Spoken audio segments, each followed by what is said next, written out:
లేదా ధ్యానం చేస్తూ ఉంటే అండ్ ఈవినింగ్ టైమ్స్లో వచ్చి కూర్చోవడానికి చాలా ప్రశాంతంగా ఉంటుందన్నమాట.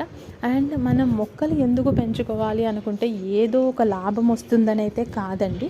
మొక్కలు పెంచుకోవడం వల్ల మనకు ఎక్కడో తెలియని ప్రశాంతత అనేది కలుగుతుంది.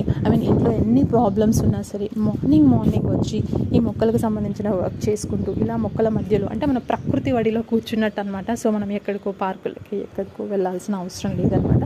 సో మన ఇంటి పైనే ఒక చిన్న farm house in the sense, మనకి ఫామ్ హౌస్ అంటే ఏంటి అంటే గ్రీనరీ కోసమే కదా. సో ఇలా మార్నింగ్ ఇలా సెట్ చేసుకొని అక్కడ ఒక చిన్న మ్యాట్ వేసుకునేసి కాఫీ పట్టుకుని అలా కూర్చుంటే మనకు ఎక్కడ లేని ప్రశాంతత వస్తుంది. ఎస్పెషల్గా మన హౌస్ వైఫ్స్కి, హోమ్ మేకర్స్కి, ఈవెన్ వర్క్ చేసే వాళ్ళకైనా సరే, వర్కింగ్ లేడీస్కైనా సరే, ఎవరికైనా సరే మార్నింగ్ లేవగానే మన చేతిలో ఒక